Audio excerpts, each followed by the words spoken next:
పలమనేరు పట్టణము మరియు నియోజకవర్గ ప్రముఖులకు ప్రజలకు మరీ ముఖ్యంగా the Balaji cooperative super Bazar సంబంధించిన సభ్యులకు ప్రతి ఒక్కరికి పేరు పేరున ధన్యవాదాలు తెలియజేసుకుంటున్నాము.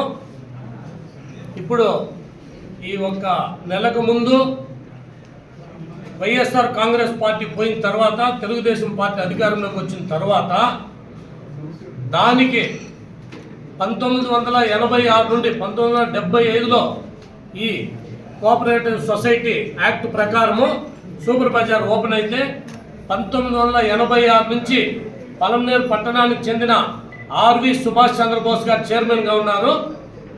ఆయన ప్రస్తుత వైసీపీ నాయకులు. ఆయన ఇప్పుడు ఎలక్షన్ అయిపోయిన తర్వాత ఒకటే ఈ 15 రోజులుగా ఆయన నిద్ర పట్టినట్లేదు. ఎన్నికలు ఒకే పరితపిస్తున్నారు. ఆయనకి ఎందుకు ఉలికిపాటో ఏమో అర్థం కావట్లేదు. 2011లో పలమనేరు శాసనసభ్యులు గౌరవనీయులు పెద్దలు అమర్నాథ్ రెడ్డి గారి ఆధ్వర్యంలో సూపర్ బజార్కి ఎన్నికలు జరిగితే 5 సంవత్సరాలకు ఒక్కసారి కోఆపరేటివ్ సొసైటీ ఎన్నికలు జరిగేది.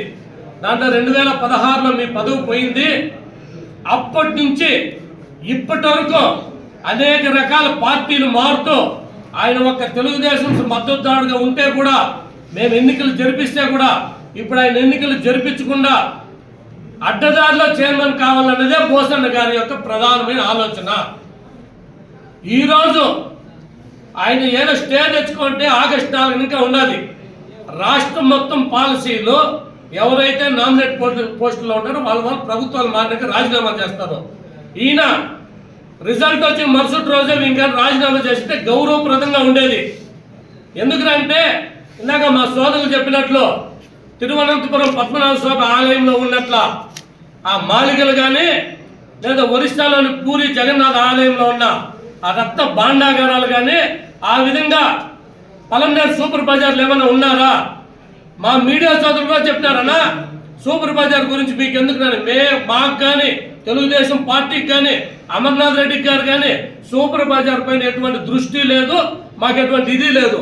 ఈయన ఎవరైతే ఉన్నారో బోసన్న గారు ఈ 15 రోజులు ఇంకా ఆయనకి నిద్ర పట్టకుండా గతంలో పొడిగిచ్చేదానికి అమరన్న వాళ్ళంతా ఉంటే ఈ బోసన్న ఉంటే బాగుంటుందని పొడిగిచ్చి మీరు గత ఎమ్మెల్యేకి పొడిగించుకునేదానికి మీరు మంచి ఆమ్యాలు చెల్లించుకుంటూ పొడిగించుకొని ఈరోజు పదవి పొందనే ఉద్దేశంతో మీరు ఈరోజు ఆయన నోటికి ఏదొస్తే అది ప్రెస్ మీట్లో చెప్తున్నారు.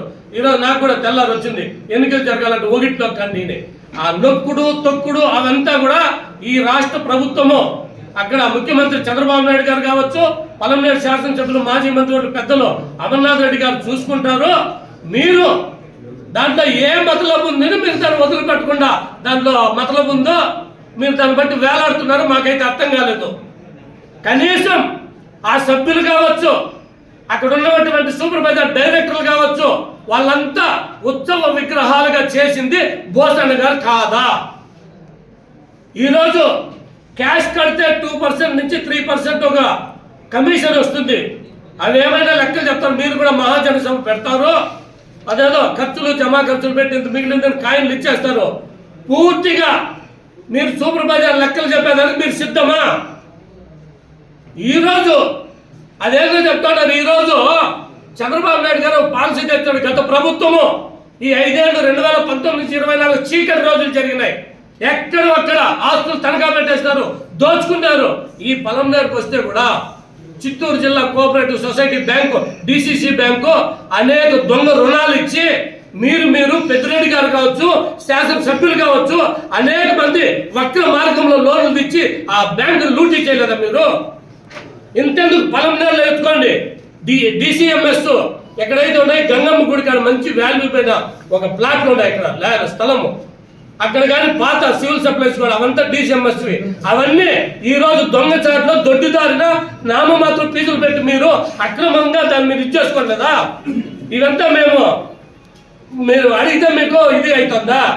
ఒకసారి ఈ విధంగా ఎక్కడైతే అన్యాయం అక్రమం జరిగిందో ఇది నిగ్గుదేల్చే దీంట్లో ఈరోజు రాష్ట్ర ప్రభుత్వం ఉంటే మీరు గుమ్మడికాయలతో భుజాలతో చూపించుకున్నట్ల మీరు ఈరోజు ఏదేదో ప్రేలాపలు పడుతున్నారు. మేము ఒకటే చెప్తున్నాం, బోసన్న గారికే మేము తెలుగుదేశం పార్టీ మా అమర్నాథ్ రెడ్డి గారు సూపర్ బజార్ ఎన్నికలకు సిద్ధము. ఖచ్చితంగా ఆ ఎన్నికలకు పోవాలంటే ప్రొసీజర్ ఉంటుంది. ఆ ఎన్నికలు ఏ విధంగా ఓటర్ లిస్టు మాకు కావాలా, అంతా మీరు తప్పుడుగా పెట్టి నన్ను ఓటర్లు అంతా మీరు చేర్చుకునే వాళ్ళే మేము దాన్ని ఒకసారి పరిశీలిస్తాం. దానికి ఒక ప్రొసీజర్ ఉంటుంది, దానికి గవర్నమెంట్ ఒక కోఆపరేటివ్ సొసైటీ యాక్ట్ ఉంది, దాని ప్రకారం వెళ్తుంది. మీకెందుకు గురిపాటు పెడతాం, ఎన్నికలు కూడా పెడతాం. 4వ తేదీ వరకు ఉంది, అంతవరకు మీరు ఓపిక పట్టండా. మీరేదో మతి చెడి ప్రేలాపనంతా పేలుతా ఉన్నారు. ఇంతకుముందు ఎన్నికల ముందు కూడా అదే మరి తెలుగుదేశం పార్టీ పైన దుమ్మెత్తి పోస్తున్నారు. కాబట్టి దయచేసి కాస్త ఓపిక పెట్టండి. ఎవరి బండారం ఏదుందో నిజాలు నిగ్గు తేల్చి క్లియర్గా పొలంలో ప్రజల ముందు పెడతాము. అవతకలు ఏది జరిగినా వదిలిపెట్టే సమస్య లేదు. ఇక్కడ ఉండేది అమర్నాథ్ రెడ్డి గారు కొంచెం ఆలోచనగా సూపర్ బజార్ ఎన్నికలకు మా పార్టీ, మా శాసనసభ్యులు, మా ముఖ్యమంత్రి గారు సిద్ధం పెడతాము. ఎక్కడ ఏం అవకలు జరిగినా వదిలిపెట్టే ప్రసక్తి అయితే లేదు.